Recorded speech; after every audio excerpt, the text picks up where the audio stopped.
नमस्कार दोस्तों। यमुना अथॉरिटी की 83rd बोर्ड मीटिंग हुई है और उसमें काफ़ी सारे जो फैसले थे वो रखे गए थे और लिए गए थे। तो मैं बता दूं आपको, मोटा मोटा 51 ऐसे एजेंडा थे जो उन्होंने रखे गए थे और जिसमें से एक को छोड़ के बाकी सब लगभग पास हो गए हैं।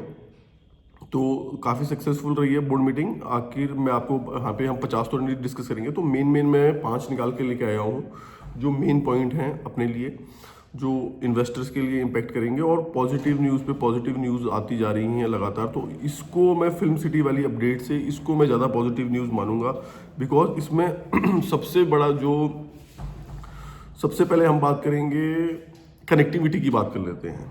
तो कनेक्टिविटी के बारे में उन्होंने बात की है और उन्होंने ये भी बोला है कि इसमें अराउंड 1,000 करोड़ के अराउंड पैसा डाला जा रहा है और उसको हर साइड से कनेक्ट किया जा रहा है। पर मैं अभी भी इन्होंने मोनो रेल और ट्रांस के बारे में बात नहीं करी है, जो कि अगर आप एक एयरपोर्ट से उतरेंगे और दिल्ली IGI पे कैसे कनेक्ट करेंगे। पर ठीक है, उन्होंने कनेक्टिविटी की बात करी है।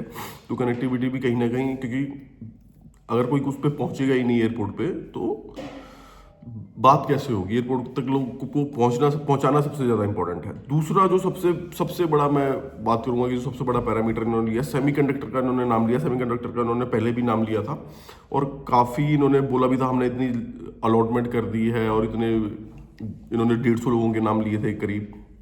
पर इन्होंने क्लियरली अब एक आदमी का नाम लिया है और वो ही इंटरनेशनल ग्लोबली सबसे बड़ा प्लेयर है जो चिप मैन्युफैक्चरिंग करता है, और वो है फॉक्सकॉन। तो इन्होंने क्लियरली फॉक्सकॉन का नाम लिया है, सेक्टर 28 बोला है और 48 एकड़ जमीन भी फॉक्सकॉन को अलॉट कर दी गई है। This is the joint venture with Foxconn और HCL का जॉइंट वेंचर रहेगा ये। तो और इन्होंने ये भी, इसमें बहुत इंपॉर्टेंट चीज़ है कि नेक्स्ट वीक में ये होने वाला है। और जिन लोगों को मैं बता दूं, जिन लोगों को नहीं पता है कि चिप मैन्युफैक्चरिंग या सेमीकंडक्टर क्या होता है, चिप मैन्युफैक्चरिंग और सेमीकंडक्टर एयरपोर्ट से भी बड़ी चीज़ है। अगर एयरपोर्ट तो इंडिया में बहुत है, बट चिप मैन्युफैक्चरिंग सिर्फ गुजरात में ही हो रही है और वो भी फुल फ्लैज अभी स्टार्ट नहीं हुई है। वो टाटा का जॉइंट वेंचर है। तो चिप मैन्युफैक्चरिंग की वजह से ही चाइना ताइवान को कब्जा करना चाहता है। तो आप इतना बड़े स्केल पे समझ सकते हो कि चिप मैन्युफैक्चरिंग का इम्पैक्ट क्या है ग्लोबली। और चिप मैन्युफैक्चरिंग करना, टेक्नोलॉजी लेके आना सबके बस की काम नहीं है और उसमें बहुत ही बिलियन डॉलर खर्च होते हैं और बहुत ज़्यादा ही उसमें इन्वेस्टमेंट, बहुत ज़्यादा इन्वेस्टमेंट है और टेक्नोलॉजी भी होनी चाहिए। तो ना ही ग्लोबली मैं बात कर रहा हूँ, सिर्फ इंडिया की बात नहीं कर रहा, ग्लोबल ही ना ही ये टेक्नोलॉजी है किसी के पास और ना ही इतना पैसा है किसी के पास डाल इन्फ्यूज़ करने के लिए। तो ये HCL और फॉक्सकॉन बहुत बड़ा प्लेयर है और HCL इंडिया का बहुत बड़ा प्लेयर। HCL टेक भी खैर ग्लोबली बहुत बड़ा प्लेयर है और फॉक्सकॉन और HCL का जॉइंट वेंचर है, तो ये बहुत बड़ी बात है। तीसरी जो बड़ी बात है, फिल्म सिटी का अपडेट। इन्होंने फिल्म सिटी का नाम लिया है। फिल्म सिटी की ग्राउंड ब्रेकिंग सेरेमनी यानी शिलान्यास के लिए दोबारा बोला गया है और मार्च एंड और अप्रैल फर्स्ट वीक में टाइम लेंगे CM योगी आदित्यनाथ से। और तो उनके टाइम के बाद तो ये भी बहुत ही नियर अबाउट है। तो यानी ये कुंभ मेले के ओवर होने की वेट थी, तो पॉजिटिव न्यूज़ पे पॉजिटिव न्यूज़ आती जा रही हैं।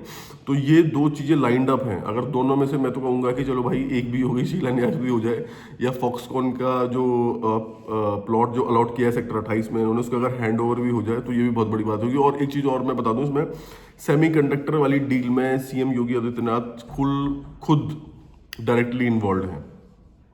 एयरपोर्ट में तो वो है ही और ये सेमीकंडक्टर का को भी यहाँ पे लाने में उनका ही हाथ है। चौथी हम बात कर लेते हैं, अब इंडस्ट्रियल ग्रोथ के लिए उन्होंने क्या किया है। एक, अब लोग प्रेशर डाल रहे हैं, पोजीशन तो सबको दे दिए। अब उन्होंने बोल दिया भाई जिन्होंने पोजीशन ले लिए हैं रजिस्ट्री करवाओ जल्दी जल्दी, 60 दिन के अंदर अंदर मैप का अप्रूवल करवाओ और 1 साल के अंदर अंदर यूनिट को कंस्ट्रक्ट करके फंक्शनल करवाओ। तो अब ये डंडा आने लग जाएगा, जिनको अब मेनली इंडस्ट्री पे ये फोकस कर रहे हैं और इंडस्ट्री का पोजीशन अब आप देखेंगे आने वाले टाइम में। और जो भी मेरे व्यूअर्स सब्सक्राइबर्स जो देख रहे हैं, जो इंडस्ट्री के प्लॉट होल्ड करते हैं, आपको भी लेटर आने स्टार्ट हो जाएंगे और अब पोजीशन भी मिलेगा, जल्दी से जल्दी लीज डीड भी होगी और आपको उसे फंक्शनल करने का डंडा भी आ जाएगा। तो ये काम होने वाला है। और एक और जो इसमें टाइम एक्सटेंशन दिया गया है, जो मेरे बायर व्यूअर्स सुन रहे हैं, जो कि ऑलरेडी प्लॉट के होल्डर हैं, अलॉटी हैं, तो उनको मतलब जो भी पेनल्टी थी और कि आप कंप्लीशन टाइमली नहीं कर पाए, आप लीज डी टाइमली नहीं करवा पाए, आप उसे फंक्शनल टाइमली नहीं कर पाए, तो उन सब में उनको रिलीफ मिलेगा। तो ये मोटे मोटे 5 एजेंडा थे जो मैं 50 में से आप लोगों के लिए निकाल के लाया था।